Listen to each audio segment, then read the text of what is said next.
It is great you could be with us again. I am with Greg Engert, beer director for the Neighborhood Restaurant Group, a James Beard Award nominee. The group includes the two Roosticos in Alexandria and Ballston. And of course, you've got Church Key and down below Birch and Barley. Greg, it is always good to see you. You too, bud. Oh, well. And we're at Bluejacket, if you are familiar, and you can tell. And we have a Bluejacket beer I specifically requested because it's, well, go ahead. Yeah, so this beer is called Going Underground. We make a lot of beers. We made hundreds of beers here, and it's getting hard to name beers because just so many names are taken, but we like to take a lot of cues from art and artists and literature and music more than anything. So we love the band The Jam, and this is an old song from The Jam called Going Underground. We created this double IPA for cans specifically because we just think it's incredible for cans and for draft. It's a double IPA with Citra and Nelson Sauvin.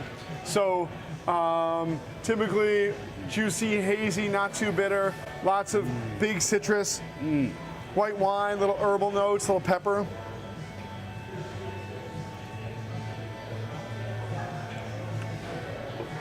And really masks any alcohol at all. It's just over 8% alcohol and goes down extremely smooth. Correct me if I'm wrong, because I may have had one of these down at the bar earlier for lunch. I think the end of the description says creamy soft on the palate. Oh yeah. And it is. Yeah, lots of oats, lots of wheat, and a higher finishing gravity, so it's not fermented as dry, so it's lush, it's rich, it's round on the palate.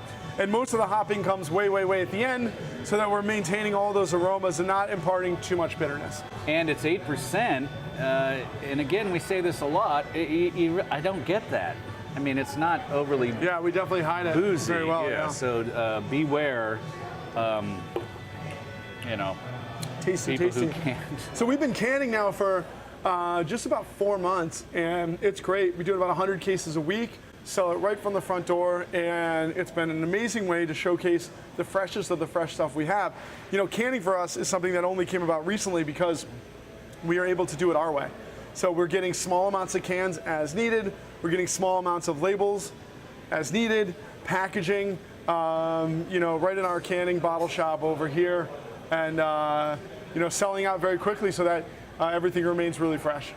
You guys do a lot of IPAs, doubles, and how do you go? Well, you're doing a test. I assume there's some testing ahead of time, and you say, that tastes too much like this other one. And I'm not suggesting that's the case here, but how do you keep them distinctive enough where you, who's someone very experienced in tasting the beer, can tell the difference?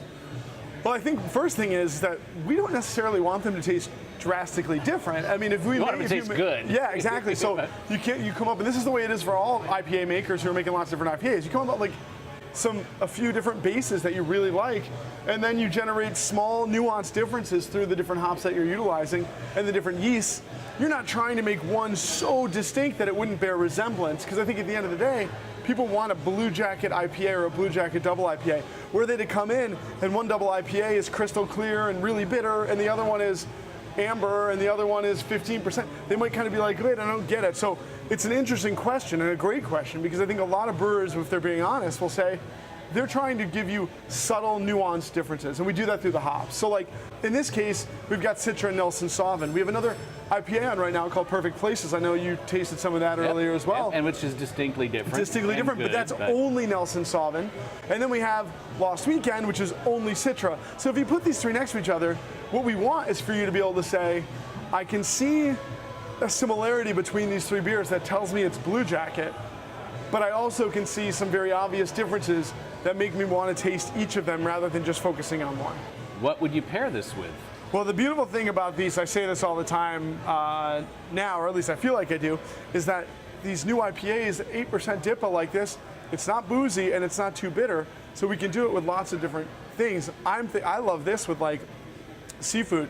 I just did this with some lobsters the other day, things that are kind of rich and creamy and sweet. Lobster bisque too. You can do it with crabs. You can do it with like some crab chowder, clam chowder would be amazing. But it's also great with things that are grilled because it's got such a lush citric quality. Grilled octopus, simply grilled salmon, on the grill is fantastic. And whenever we have some Nelson Sauvin, we get a little of that herbal, peppery note that I think is fantastic with Thai food, with curries, and also really good with ramen. Yeah, I can see that with the peanuts in the pad thai or something like that. Well, nicely done again. Thank you. Greg, thank you as always. Everyone, please always do drink responsibly and be sure to bring your thirst next time for another beer of the week.